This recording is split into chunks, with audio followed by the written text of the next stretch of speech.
नमस्कार श्रोते मित्र हो. कथारस सादर करत आहे ज्येष्ठ साहित्यिक रामचंद्र सडेकर लिखित कादंबरी हुंदका, प्रकरण 39. बंगल्यासभोवती केलेल्या छोट्याशा बागेतील झाडाझुडपांना पाणी घालून वामन बंगल्यात परतला. किंचित थंडी वाजत होती त्याला. पाण्याचे थेंब अंगावर उडता शहारे उठत होते त्याच्या अंगावर. ही लक्षणे आपली तब्येत बरी नाही हेच सांगत आहेत हे वामनच्या ध्यानात आले होते. रेखासाठी तरी आपण तब्येतीला जपायला हवं असं स्वतःला बजावीत त्याने डोकं दुखतं हे कारण सांगून नम्रताकडून क्रोसिनची गोळी घेतली होती. सवयीनुसार त्याने बंगल्यातील सर्वांसाठी चहा ठेवला. थोड्याच वेळात शंतनुराव आणि नागेश येतील आणि चहासाठी आपल्याला हाक मारतील हे वामन ओळखून होता. चहाच्या पाण्याला उकळी फुटली असतानाच बंगल्याच्या आवारात मोटर शिरल्याचा आवाज स्वयंपाकघरात वामनच्या कानी पडला होता. काही क्षण असेच पसार झाले होते आणि पुढच्या क्षणी शंतनुरावांचा आवाज अस्पष्टपणे त्याच्या कानी आला होता. विठोबा, गरम गरम चहा आण रे बुवा. वामन स्वतःशीच हसला. शंतनुराव ऑफिसातून आले की त्यांना गरम चहा प्यावासा वाटतो हे लहानपणापासून बंगल्यात वाढल्याने त्याला माहीत होतं. परंतु शकुंतलाबाई किंवा इतर शंतनुरावांच्या मनाप्रमाणे त्यांना तत्परतेने चहा करून देत नव्हते. ज्यालाही तोच साक्षीदार होता. म्हणूनच विठोबाच्या रूपात 20 बंगल्यात येताच तो शंतनुरावांसाठी चहा तयार ठेवू लागला होता आणि त्यामुळे शंतनुराव विठोबावर खुश होते. नंतर शंतनुरावांना विठोबाची सवयच लागली होती. संध्याकाळी बंगल्यात शिरताच ते विठोबाला चहासाठी हाका मारू लागले होते. वामन चहाचा ट्रे घेऊन दिवाणखान्यात आला होता. नम्रता, शकुंतलाबाई आणि नागेश शंतनुरावांसह तेथे बसलेले होते.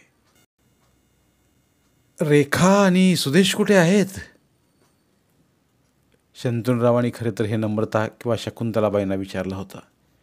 पण त्या दोघींपैकी कोणी काही बोलण्या अगोदरच कपात चहा ओतता ओतता वामन चटकन म्हणाला होता, मालक, अजून दोघं बी आले नाहीत. चोंबडा आहे मेला. वामन तिथून जाता शकुंतलाबाई पुटपुटल्या.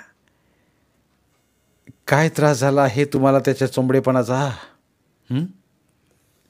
शंतनुराव हसत हसत म्हणाले, सारे अगदी आपुलकीने करतो. काही वेळेला वाटते की हा आपल्यातीलच एक आहे असं. शकुंतलाबाई फनकारल्या. तुमच्या अशा वागण्याने शेपारून जाईल तो. अजून तरी त्याने अदब सोडलेली नाही. शंतनुराव म्हणाले, आपल्याबद्दल त्या सर्वांचे बोलणे चालू आहे याची वामनला कल्पना नव्हती. तोही गरम गरम चहा पित होता. चहा पोटात जाताच त्याला बरे वाटले होते. रात्रीच्या जेवणाची तो तयारी करीत असतानाच बंगल्याबाहेर मोटार थांबल्याचा आवाज त्याने ऐकला होता. बहुधा सुदेशाला असावा असा विचार करून तो भाजी चिरू लागला होता. त्याची भाजी चिरून झाली असतानाच भिकू त्याच्या शेजारी येऊन बसला होता. वामनराव, विठोबा, विठोबा. वामन कुजबुजत्या स्वरात म्हणाला. अहो एकच की. भिकू अधीऱ्या स्वरात म्हणाला. बाहेर कोण आले माहिती आहे? वामनने चेहरा प्रश्नार्थक केला. अहो तुमचे जावई आले आहेत. क्षणभर त्याच्या बोलण्याचा अर्थ वामनच्या लक्षात आला नव्हता, पण लक्षात येताच त्याचा चेहरा फुलला होता. म्हणजे रेखाचं लग्न जमलं? जमवलं. भिकूचे कोड्यातले बोलणे वामनला आवडले नाही. चटकन त्याने विळी मिटवून भिंतीला टेकवून ठेवली आणि वयाला न शोभणाऱ्या चपळाईने तो स्वयंपाकघराबाहेर गेला होता. घाईघाईने तो दिवाणखान्याजवळ गेला आणि दिवाणखान्याच्या पॅसेज बाहेर उभा राहून हळूच त्याने दरवाजातून दिवाणखान्यात डोकावले. रेखा त्याला पाठमोरी बसली होती. शकुंतलाबाई आणि नागेश कुतूहलाने पाहत होते आणि नम्रता व शंतनुराव मात्र त्या तरुणाशी चेहऱ्यावर हास्य किरवत बोलत होते. वामनराव, पसंत आहे का जावई? अचानक पाठीमागे उभ्या असलेल्या भिकूने विचारले आणि वामन गडबडला. भिकू, तू माझ्या गळ्याला फास लावशील एक दिवस. वामने चिडून म्हटले. अजिबात नाही. मग माझे नाव विठोबा हे विसरू नकोस. बरं, पण तो जावई कशावरून तो रेखाचा नवरा आहे? वामनने प्रश्न विचारला. अहो, त्या तरुणानं रेखाताईला मागणी घातली आहे. मी प्रत्यक्ष ऐकली. माझ्या रेखाला मागणी घातली. माझी रेखा लग्न करण्या एवढी मोठी झाली. वामनला गदगदून आलं. आपले कापरे हात दरवाजाच्या चौकटीवर रोवून पुन्हा त्याने आत डोकावले. बोलता बोलता तो तरुण उठून उभा राहिला होता. शंतनरावाने त्याच्याशी हस्तांदोलन केलं. त्याच्या पाठोपाठ इतरही सारे उठून उभे राहिले होते. चहा तरी घेऊन जा तुम्ही, शंतनरावाने म्हटलेलं वामनला स्पष्ट ऐकू आलं होतं. रेखाला घेऊन जाण्याची परवानगी दिली आहे तुम्ही, कोटी करीत तो तरुण म्हणाला आणि सारेजण हसले. रेखा लाजली. चहासाठी नंतर येईन मी, आता मला जाऊ द्या. रेखाची परवानगी असेल तर जा, नम्रता म्हणाली आणि पुन्हा सारेजण हसले. आपल्या मुलीचे होत असले कौतुक पाहून वामन सुखावला होता. त्याचे डोळे भरून आले होते. या सोहळ्याला आपल्यासारख्या दुर्दैवी माणसाचे दृष्ट लागू नये म्हणून पहावेसे वाटत असूनही तो हळूच तिथून दूर झाला. आपल्याला बुवा आवडला तुमचा जावई, स्वयंपाकघरात वामनच्या मागोमाग येत भिकू म्हणाला आणि वामन आनंदाने हसला. भिकू, जोडा छान दिसतो रे, भावविवश होत वामन म्हणाला. त्या दोघांना एकत्र पाहून मला माझे तरुणपणीचे दिवस आठवले. आम्ही असेच एकमेकात हरवून गेलो होतो. आयुष्यातील सप्तरंगी दिवस होते ते. पण माझ्या दुर्दैवाने सारे रंग एकाच वेळी नाहीसे झाले रे. भिकूने सहानुभूतीने वामनच्या पाठीवर हात ठेवला. माझ्या रेखाच्या बाबतीत असे होता कामा नये भिकू, वामन व्याकुळ होत म्हणाला. तिच्या चेहऱ्यावरचे हास्य कधीच पुसले जाता कामा नये. ती सदैव सुखी राहायला पाहिजे भिकू. असे होईल वामनराव, असेच होईल, भिकूने भाऊक स्वरात म्हटले. वामन हसला. भिकू, किती दुर्दैवी आहे मी. अरे, माझ्या मुलीचे लग्न जमते पण मी त्यात सहभागी होऊ शकत नाही. रेखासाठी मी त्या तरुणाची चौकशी करू शकत नाही. त्या तरुणाला होकार देता क्षणी रेखाला झालेला आनंद मी टिपू शकत नाही आणि मी त्या दोघांना आशीर्वादही देऊ शकत नाही. भिकू, अरे, जन्मठेपेची शिक्षा सुद्धा या शिक्षेपेक्षा सुसह्य होती. भिकू वामनच्या आवेगाकडे थक्क होऊन पाहत होता. दिवाणखान्यात ठेवला ट्रे आणि कप्पाशा उचलून नेण्यासाठी वामन जेव्हा दिवाणखान्यात आला तेव्हा त्या तरुणाला निरोप देऊन रेखा नुकतीच आत आली होती. थँक्यू आजोबा, थँक्यू आजी, कप ट्रेमध्ये ठेवताना विठोबा थबकला होता. थँक्यू मामा, थँक्यू मामी, नम्रताने प्रेमाने रेखाला जवळ घेतले होते. अगं, तुझी निवड इतकी चांगली आहे की आम्ही नकार देणार कसा. नम्रताने तिचा गालगुच्चा घेताच रेखाने तिच्या गळ्याला मिठी मारली होती. वामन खिळल्या नजरेने ते दृश्य पाहत असतानाच नम्रताला त्याची उपस्थिती जाणवली होती. विठोबा, आमच्या बाहुलीचे लग्न ठरले. छान, छान झालंय. वामन आपला आनंद लपवू शकला नव्हता. मुलगा इंजिनियर आहे, स्वतःचा कारखाना आहे त्याचा, नम्रता माहिती देत होती. रेखा आणि तो दोघे मिळून हुंडाविरोधी चळवळ चालवतात. ती चळवळ चालवता चालवता दोघांनी जमवले. म्हणजे आता कोण कोणाविरुद्ध चळवळ करणार, वामन कौतुकाने म्हणाला आणि नम्रता चटकन म्हणाली. काय बिशाद आहे त्याची रेखाविरुद्ध चळवळ करण्याची, सर्वजण हसले. वामनने ट्रे उचलला. ताईसाहेब, आमची पण वळख करून द्यायची होती, न राहून वामन एकदा बोलून गेला. त्या दिवशी रेखाला घेऊन जाण्यासाठी आलेला तो हाच तरुण हे वामनच्या लक्षात आले होते. तू कोण रे टिकोजीराव, शकुंतलाबाई रागाने म्हणाल्या. म्हणे वळख करून द्यायची होती. कोण लागतो रे तू रेखाचा, शकुंतलाबाईंच्या शब्दांनी वामन घायाळ झाला होता. मोठा आला ओळख करून घेणारा. जेवण झाले, करतोय बाईसाहेब. वामनचा उतरला चेहरा पाहून रेखाला वाईट वाटले होते. नम्रताने कपाळावर अठ्या चढवून शकुंतलाबाईंच्या बोलण्यावर उघड नापसंती दर्शवली होती. मी बाप लागतो रेखाचा, मी बाप लागतो रेखाचा, असं स्वतःशीच पुटपुटत वामन तिथून निघून गेला होता. विद्ध झाला होता तो. त्या क्षणी आपण आपले खरे स्वरूप प्रकट करावे अशी प्रबळ इच्छा त्याच्या मनात निर्माण झाली होती, पण त्याला धीर झाला नव्हता. स्वयंपाकात वामनचे लक्ष नव्हते. खिन्न मनाने तो उभा असतानाच रेखा तिथे आली होती. विठोबा, त्या हाकेने वामन भानावर आला होता. समोर रेखाला पाहून गडबडला होता तो. विठोबा, पुढच्या वेळी तुझी राजीवशी ओळख करून देईन हा. ती आपल्याला आपुलकीने हे सांगायला आली याचंच वामनला कौतुक वाटलं. त्याचा चेहरा लगेच खुलला. म्हणाला, राजीव नाव आहे भाई त्यांचं. छान छान.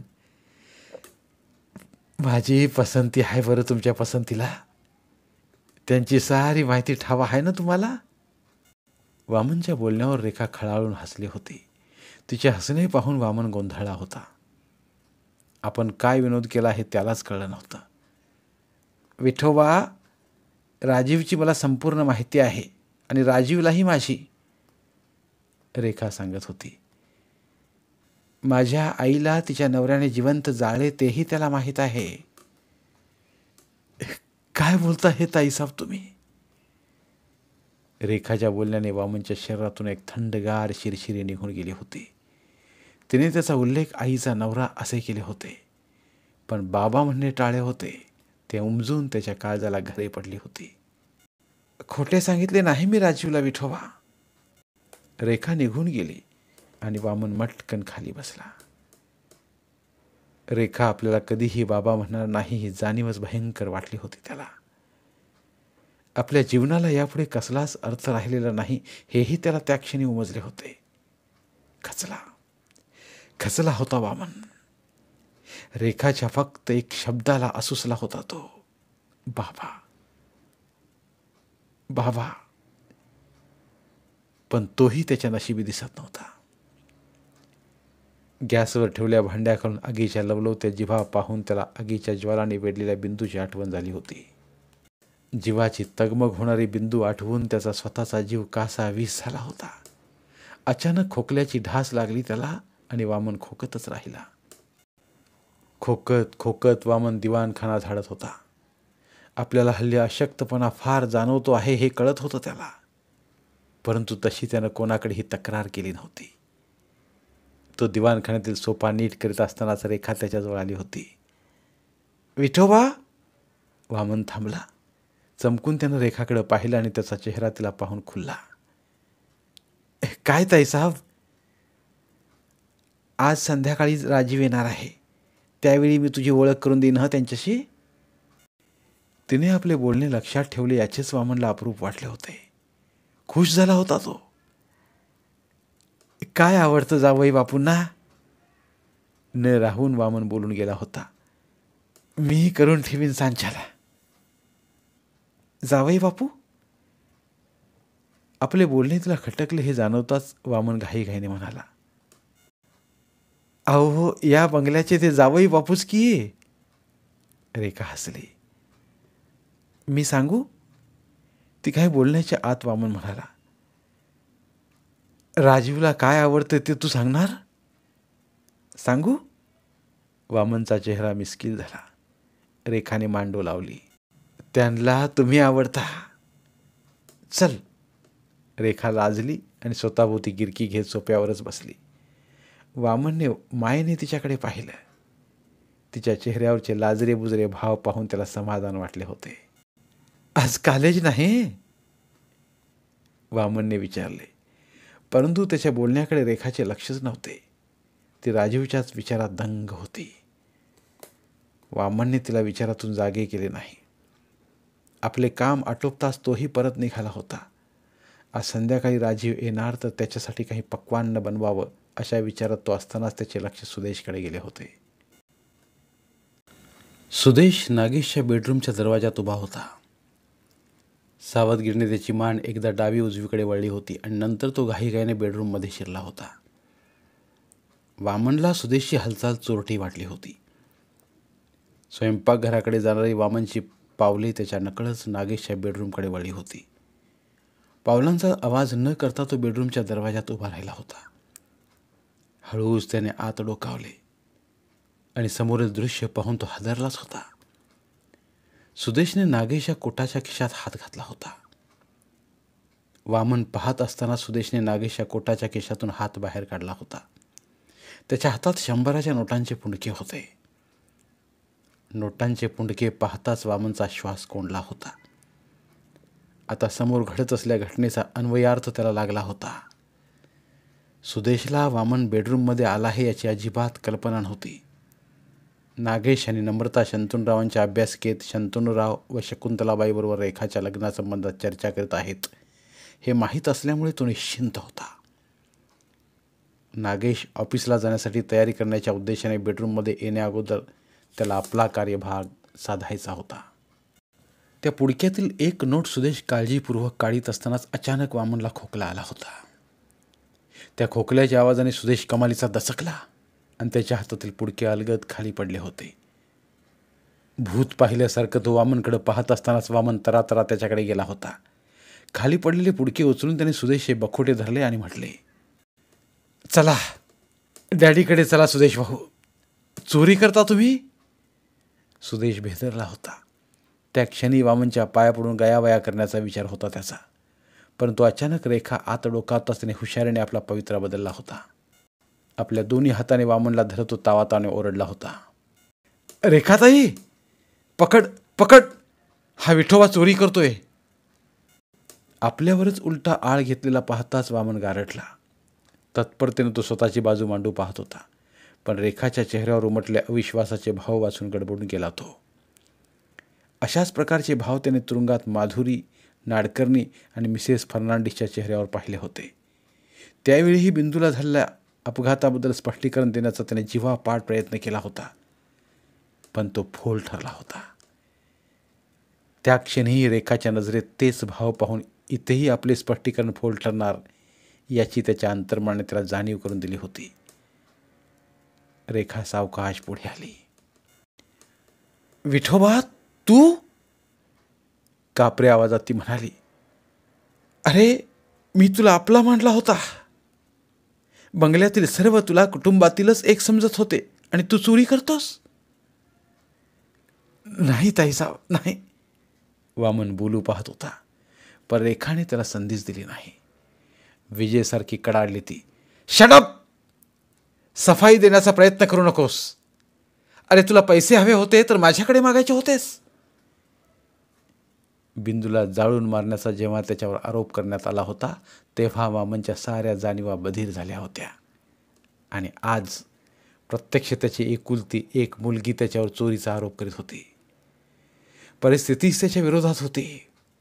त्याचे ग्रहच फिरले होते. कोणीही त्याच्यावर विश्वास ठेवणं शक्य नव्हतं. सुदेशचे जोरात ओरडणे आणि रेखाचे कडाडणे ऐकून सारेजण क्षणार्धात तिथे आले होते. समोरील दृश्य सर्वांना गोंधळात पाडत होतं. काय झाले? नागेशने कपाळाला आठ्या पाडताच विचारलं. डॅडी, हा विठोबा तुमच्या कोटातील पैसे चोरीत होता. करायला गेलो एक आणि झाले भलतेच अशी वामनची अवस्था झाली होती. त्यातच भर म्हणून की काय, नोटांचे पुडकेही त्याच्या हातात होते. क्षणभर टाचणी पडली तरी आवाज होईल अशी शांतता बसली होती तिथे. किती दिवस माझ्या कोटातून पैसे काढीत होतास तू? शांतता नागेशच्या कठोर स्वराने भंग पावली होती. फार हुशारीने काम करीत होतास. मला कल्पनाही आली नव्हती. आज सापडलास. म्या चोरी केली नाही दादासाहेब. ना. वामन रडकुंडीला आला होता. खोटे बोलतोस तू विठोबा, रेखा ताडकन म्हणाली आणि वामन पुरता कोसळला. त्याची मुलगीच त्याच्या विरोधात साक्षी देत होती. तुला चोरी करताना सुदेशने पकडलेले मी पाहिलं आहे, रेखा ठाम स्वरात म्हणाली. त्याला पोलिसात द्या, पोलिसात द्या. शकुंतलाबाई म्हणाल्या. विठोबा, का दुर्बुद्धी झाली तुला? नम्रता अविश्वासाने म्हणाली. म्या चोरी केली नाही वहिनी साहेब. सुदेश भाऊ, सुदेश चोरी करीत होता असं म्हणायचं आहे तुला? तीक्ष्ण स्वरात नागेशने विचारले आणि संतापून पुढे येत म्हणाला. हरामखोर, तू फारच निर्ढावलेला आहेस. अरे, फुटपाथवरून उचलून तुला घरात आसरा दिला, त्याच घरात तू चोरी करतोस. Get out, get out. बोलता बोलता फाडकन नागेशने त्याच्या थोबाडीत मारली. ती थप्पड अशक्त झाल्या वामनला जमिनीवर कोसळवण्यासाठी पुरेशी होती.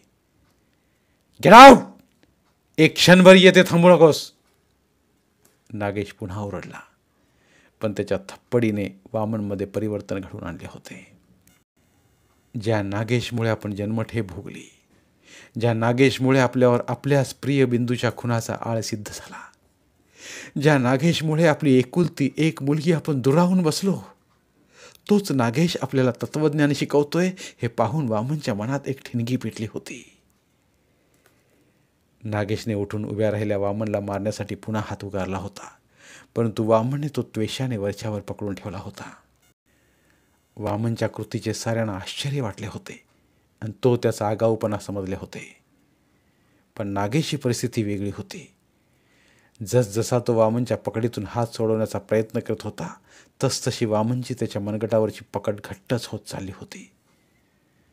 आपल्या मनगटावरचा जोर नागेशला असह्य झाला होता. आपले मनगट पिचेल की काय असे वाटत असतानाच त्याला जुन्या प्रसंगांची आठवण झाली होती. लहानपणी आणि तारुण्याच्या उंबरट्यावर असताना त्याची बिंदूला मारण्यासाठी हात उगारला असताना वामनने तो असाच वरच्यावर पकडला होता. त्यावेळी ह्याच वेदना अनुभवल्या होत्या त्याने. त्या विचाराने नागेश हादरला होता. एक जोरदार कळ त्याच्या मस्तकात भिनली आणि त्या क्षणी नम्रता संतापून म्हणाली होती. विठोबा, हात सोड त्यांचा, सोड. एक झटका देऊन वामनने नागेशचा हात सोडला होता. झटका देण्याची तीच वामनची पद्धत. नागेश वेदना विसरून आश्चर्याने वामनकडे पाहत असतानाच वामनच्या नजरेत आगडोंब उसळण्याचा भास त्याला झाला होता. जुन्या प्रसंगातले साम्य नव्याने समोर येताच नागेश अधिकच बेचैन झाला होता. समोर उभा आहे तो विठोबा की वामन? नागेश अविश्वासाने पाहत होता. सर्वांना या विठोबात वामनचा भास झाला होता. माधुरीही त्याच्यातील साम्य पाहून चक्रावली होती आणि नागेशला आता तर त्याचा प्रत्यय आला होता. म्हणजे वामन मेला नाही. सत्य उमगले तरी त्यावर विश्वास ठेवण्यास नागेशचे मन तयार नव्हते. भूतकाळातील गाडलेली भूतं पुन्हा डोकं वर काढू लागताच थरकाप झाला होता त्याचा. विठोबा, तू या क्षणी निघून जा, जा. नम्रता करड्या आवाजात म्हणाली. वामनचा आवेश लोपला होता. परिस्थितीची जाणीव होताच आपल्याला रेखा दुरावण्याची शक्यता अधिक आहे हे जाणवून त्याच्या डोळ्यात पेटलेली आग क्षणात विझली होती. आपले थरथरते हात एकत्र आणून त्याने सर्वांना जोडून नमस्कार केला होता. मूकपणेच तो सर्वांना विनवीत होता. तुझे नाटक पुरे विठोबा, रेखाही तीव्र स्वरात म्हणाली. जो हात मामावर चालवलास तोच आम्हाला जोडतोस. तू जा इथून, जा. यापुढे तुझ्यावर विश्वास ठेवणे शक्य नाही. चालता हो तू. शकुंतलाबाई ओरडल्या. वामनने हातातील पुडके तिथे सोडले. बिंदूच्या मृत्यूचा आघात त्याने पचवला होता. आता रेखा कायमची दुरावली हे दुःखही औंड्याबरोबरच गिळले होते त्याने. रेखाच्या मनातील आपल्याविषयीचा तिरस्कार नाहीसा करण्याचे त्याचे प्रयत्न सुरू होण्या अगोदरच संपुष्टात आले होते. यापुढे रेखा त्याला बाबा ही हाक मारण्याची शक्यता तर अजिबात दिसत नव्हती. एखादे प्रेत चालत जावे त्याप्रमाणे तो दिवाणखान्यातून बंगल्याबाहेर जाण्याच्या दरवाजापर्यंत निर्जीव हालचाली करीत चालत गेला. क्षणभर थांबून तो मागे वळला. त्याचे डोळे अश्रूंनी भरून आले होते. राजीवची ओळख करून घेण्याचेही त्याच्या नशिबी नव्हते. भिकू, येतो मी. त्याच्या आवाजाने भिकूच्या हृदयात कालवा कालव झाली होती. पण वामनला चोरी करताना पकडले हे समजल्यामुळे काही बोलण्यास त्याची जीभ पुढे रेटली जात नव्हती. वामनने सर्वांना नमस्कार केला आणि मग रेखाकडे वळून तो म्हणाला, बेटी, केव्हा केव्हा जे दिसतं ते खरं नसतं आणि काही वेळेला आपण जे ऐकतो तेही खरं नसतं. त्याच्या बोलण्याने रेखा चमकली होती. जवळजवळ अशाच अर्थाचं वाक्य ती तुरुंगात वामनला भेटायला गेली होती त्यावेळी वामनला तिला ऐकवलं होतं. आणि आज विठोबाही तेच ऐकवत होता. तिचा गोंधळ उडाला होता, पण त्या क्षणी नागेशच्या मनातील गोंधळ संपला होता. वामनने बेटी अशी रेखाला हाक मारताच त्याला खात्री झाली होती की घरातील हा विद्रूप नोकर विठोबा नव्हे तर वामन आहे. त्याला कोणीतरी थांबवा. आपली काहीतरी चूक होत आहे. तो वामन आहे. नागेशला सर्वांना ओरडून सांगायचं होतं, परंतु त्यानेच केलेल्या काळ्या कृत्यांची काळी कुट्ट सावली त्याचं मन व्यापून राहिल्यामुळे तो एक शब्द सुद्धा बोलू शकला नव्हता. त्या क्षणी नागेशला नम्रताची आणि रेखाची भीती वाटली होती. इतके दिवस सुरळीत चालल्या आपल्या संसाराची घडी कदाचित विस्कटून जाईल या भयाने स्वार्थी आणि डरपोक नागेश ओठ घट्ट मिटून बसला होता. वामनने बंगल्याबाहेर पाऊल टाकताच त्याला बरे वाटले होते, सुरक्षित वाटले होते. शंतनूरावांनी मात्र एक दीर्घ सुस्कारा सोडला होता आणि भिकू खाली मान घालून बंगल्याच्या अंतर्भागात निघून गेला होता. धन्यवाद. उर्वरित कादंबरी पुढील भागात. धन्यवाद. प्रिय श्रोते मित्र हो, आपल्यासाठी एक आवाहन. आमच्या चॅनलच्या प्लेलिस्ट विभागात तुमच्यासाठी शेकडो कादंबऱ्यांचे ऑडिओ बुक्स उपलब्ध आहेत. तिथे प्रत्येक कादंबरीचे सर्व भाग एकत्रित मिळतील. त्यामुळे सध्या सुरू असलेल्या क्रमशः कादंबरीच्या पुढील भागासाठी वाट पाहण्याची गरज नाही. तुमच्या वेळेनुसार तुम्ही संपूर्ण कादंबरी सलगपणे ऐकू शकतात आणि साहित्याचा आस्वाद घेऊ शकता. कृपया आमच्या चॅनलच्या होमपेजवर जाऊन प्लेलिस्ट चेक करा आणि तुमची आवडती कादंबरी निवडा. धन्यवाद.